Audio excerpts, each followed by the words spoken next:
Really? You sit with me every time I film. Now you're too good for it?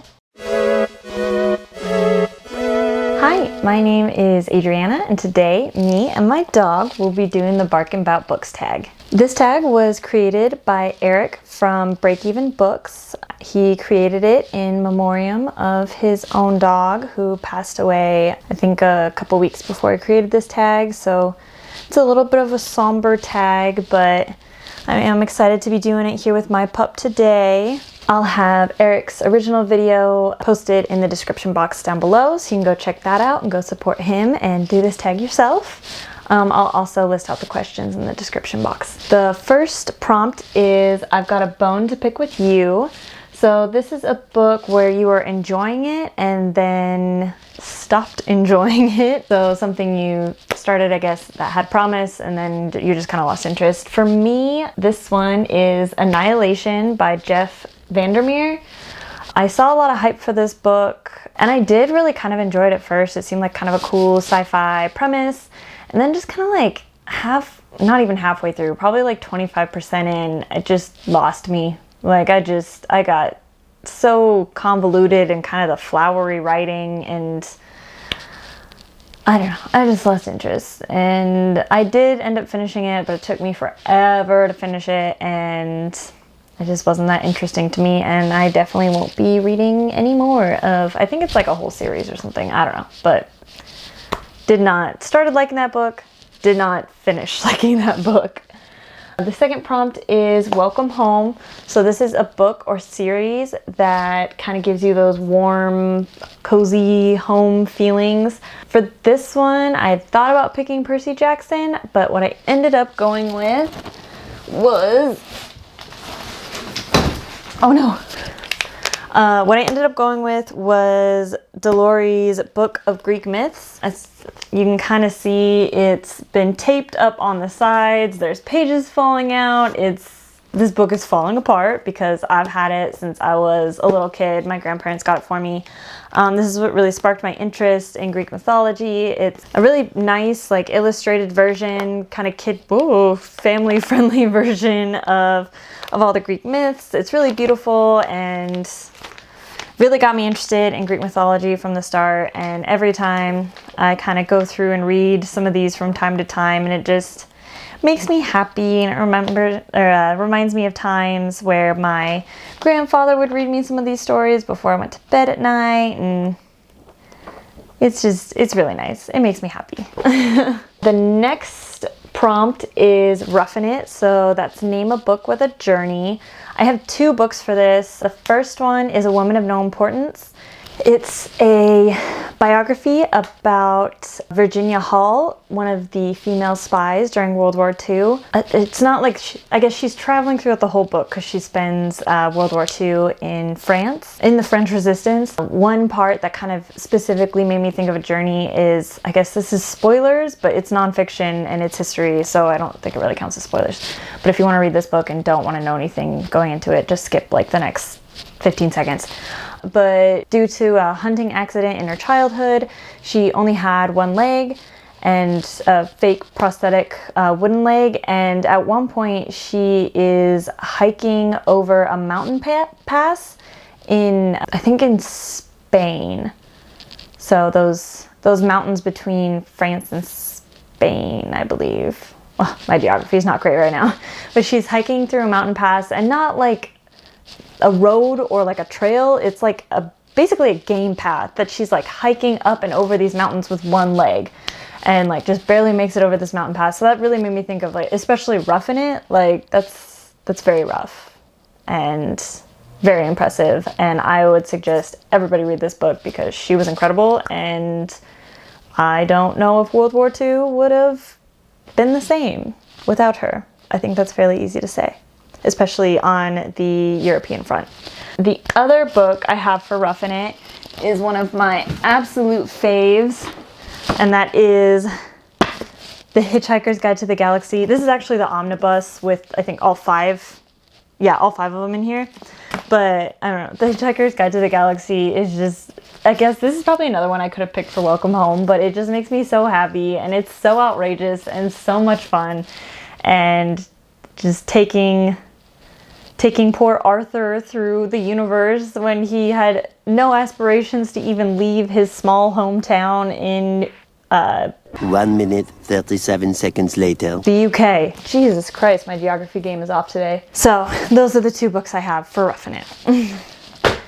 The next prompt is marking your territory. Name a book or series that you stan.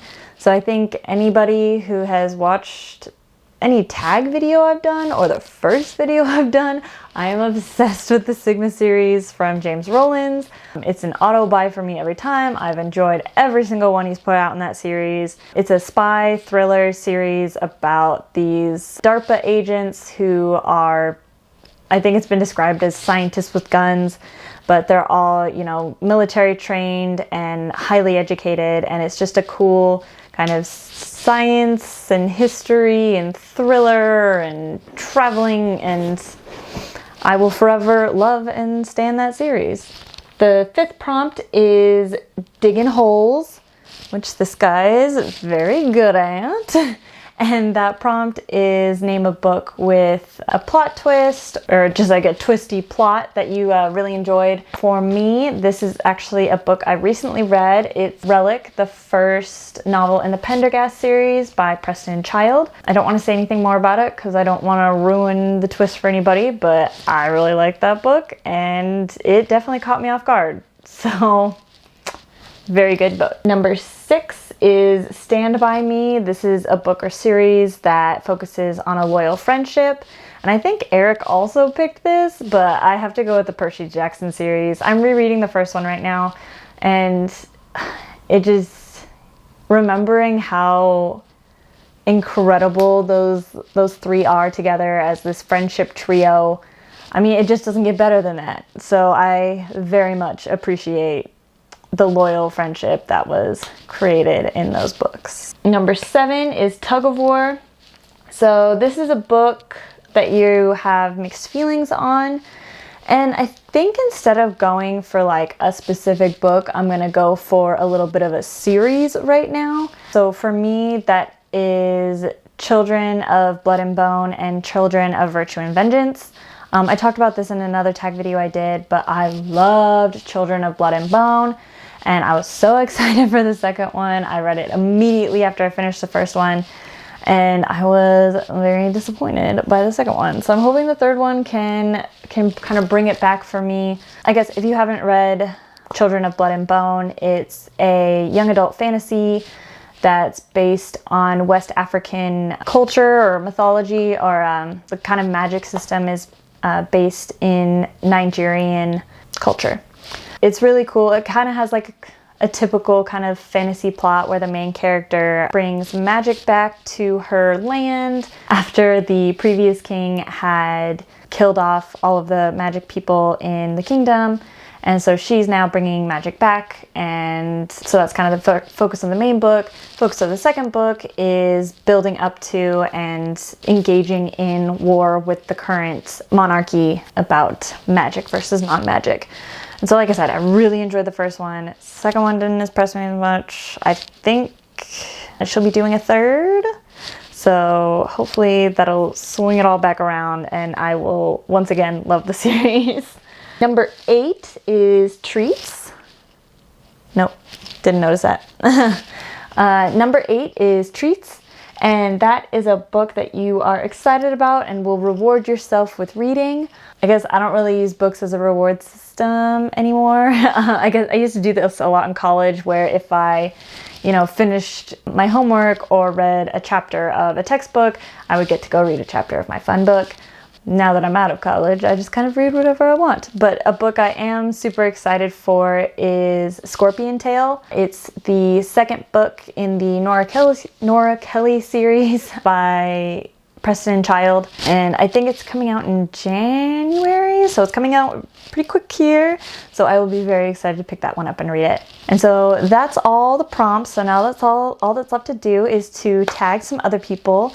So I want to tag Reading with Abby because I know she also has a golden, and also Megan's Reading Revelations. I don't think she has a dog, but she has a couple cats. So Eric said you could do this tag with any pet you want, or I guess even if you don't have a pet, you could probably do this tag. So then after you tag people, you're supposed to talk about your pet a little bit. So this is Tripp. He's very sleepy now. This is kind of he's either one or the other. He's either dead asleep or crazy doing zoomies around the house. Like I said, he's a very good digger. He's very cuddly. He's, as you can, if you've watched any of my other videos, you've probably seen him pretty much just right here hanging out. He just likes to hang out. He is a golden retriever. He's about 1.5 years old. And he's so cute, and I love him, and he's the best. So say goodbye to everybody, Tripp. Bye. Thanks for watching.